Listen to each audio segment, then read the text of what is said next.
Uma coisa sobre esse assunto que eu acho interessante comentar também, Karina, não sei se tu conhece isso, e até isso ia ser uma pergunta que eu vou fazer depois, mas eu acho que não é bem uma pergunta que eu vou fazer agora, mas vale a pena me enfiar agora no meio do assunto aí com essa pergunta do Benhur, que é, tu conhece, tem um corpo de pesquisa sendo feito sobre esse assunto, que é o impacto das redes sociais no desenvolvimento de crianças, né? Principalmente com a faixa ali que nem tu falou, eu fiquei surpreso quando tu disse que é exatamente essa faixa, dos 8 até os 15, até os 16. Uhum. Isso, o grosso dessa pesquisa que eu conheço, perdão, ela vem de um professor de psicologia nos Estados Unidos, que é Jonathan Haidt, eu não sei se alguém aqui conhece, ou enfim. Ele escreveu alguns livros agora recentemente e aconteceu faz uns anos, deve fazer uns 5 anos isso. E aí ele surgiu um pouco assim na internet, aí eu acabei conhecendo por causa disso.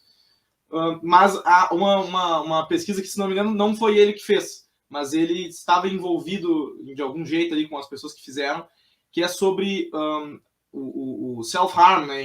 Não é bem automutilação, mas é algum dano que a criança cause a si mesma e que isso gere hospitalização. As condições eram essas, assim, né?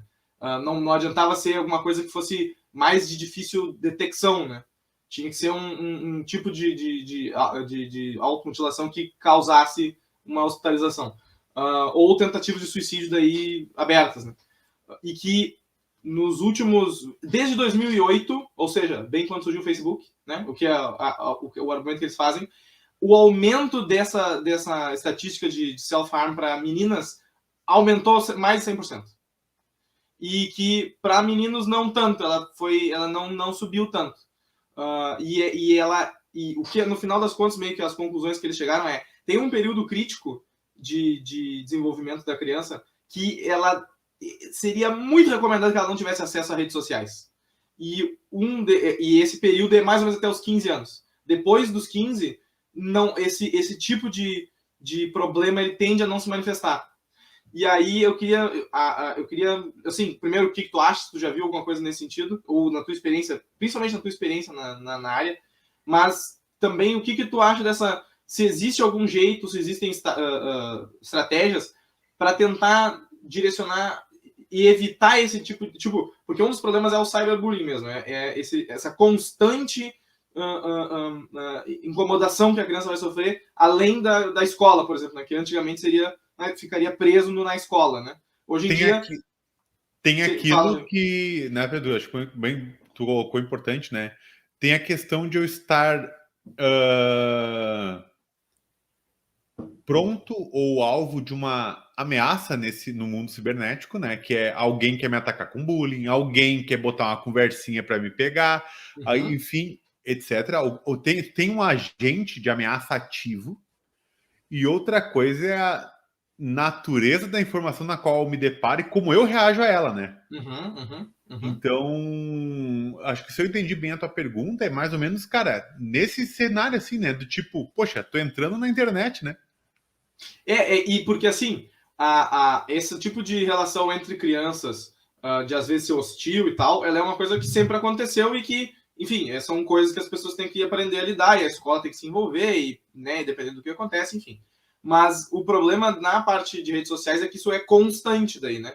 Isso não é uma coisa que fica presa dentro das margens da escola. Isso extrapola para fora e vira a vida inteira da criança aquilo. Enquanto naquele ciclo de, né, os períodos de loucura que vai ter algum tipo de incomodação acontecendo com ela.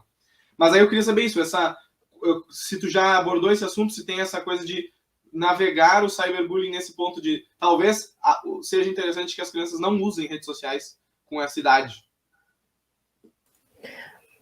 É muito complicado isso, porque a criança estar já na internet já está diante de todos os riscos, né? Você falou aqui da exposição, da automutilação, e realmente afeta muito mais as meninas, porque as meninas elas têm mais essa tendência, a busca das meninas normalmente na internet, isso tem um pouco na pesquisa do CETIC, no TIC Kids, fala um pouco disso, as meninas buscam muito informações sobre não só maquiagem, essas coisas bacanas, mas também sobre corpo, como reduzir medida, tô me sentindo feia, será que eu posso fazer cirurgia? Então, as meninas, elas têm muito essa questão com a imagem, né? Esse ano a gente vai começar um trabalho com um projeto chamado Força Meninas. Então, a gente, além de fazer os trabalhos mais focados em todas as crianças, a gente vai fazer para todas as crianças e adolescentes, a gente vai fazer também alguns trabalhos focados em meninas. Porque as estatísticas são absurdas também com meninas, né? Então, assim, abuso sexual acontece mais com meninas, acontece com menino, mas mais com meninas. Automutilação, mais com as meninas. As meninas, e aí eu vou falar isso porque você comentou mais das meninas e acontece mais. As automutilações, elas acontecem não só por conta do cyberbullying, do bullying, mas também para conseguir ter amizade com outras pessoas, elas querem ser descoladas e tal. Então, as meninas, elas fazem isso para... De um jeito de ser aceita, entrar no meio. Então... É uma questão de atenção, tipo de necessitar atenção. Entendo. Necessitar atenção. Então, assim, tem de tudo, né? Distúrbio alimentar, tem de tudo. Então, tem mais com meninas. Então, isso que você falou é muito real. A automutilação com certeza aumentou por conta da exposição, que eu acho que era o segundo ponto, meio que eu ia falar. Que é o segundo problema, assim, é a exposição, na verdade. Porque a criança não tem a dimensão da exposição, né? Que aquilo pode trazer para ela. Então, quando você escuta os casos numa delegacia, de um delegado, enfim, de um policial, enfim, você vê que grande parte dos problemas estão relacionados à exposição, né? Quer dizer, coloquei aquela foto, não quero mais, ou fui pichado, virei um meme, poxa, não sabia que o meu perfil estava público. É óbvio que a rede social, ela impulsionou, ela potencializou isso, porque a rede social é uma janela, né? Sim, hoje, vamos supor que não tivesse, como que ia ser? Né? É estranho. Você ia falar? Não, é que eu ia dizer só que ela se potencializa nisso, né? Ela impulsiona, mas tipo, a rede social muitas vezes ela vive, o funcionamento dela quer que a coisa é o trend, né?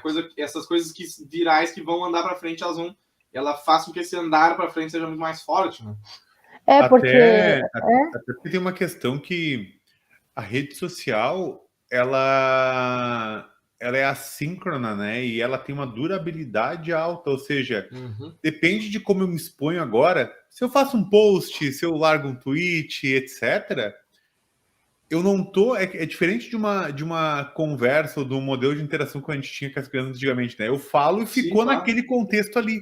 Não é citável, ele fica estático e o seu alcance vai aumentando todos os dias. Eu sou exposto por dias, muitas vezes semanas, muitas vezes meses, né? Até chegar o quê? Comentários. E aí, aquele terrível botãozinho de like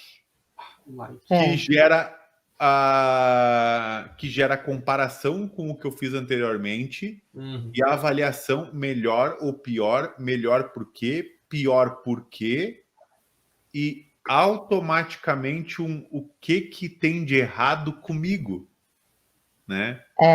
É associado assim, né? Quer dizer, isso não é só criança, certo? Isso acontece com muitos adultos, não é? Ele gerou esse... você vê o impacto, né, que a rede social, né? Quer dizer, uma mãozinha ali, o impacto que aquilo causa, né? Não tem muito like. Não tem coraçãozinho. Deixa eu ver se aquela pessoa deu coraçãozinho ou like. Aqui é uma série de subjeções, né? Sem o entendimento correto, né? Às vezes... bem, existe uma área só para isso, né? Marketing digital, né? Para que tu saiba quais são os melhores momentos. E toda uma área de estudo. Mas isso é um problema que afeta adultos. Sim. Imagina a criança.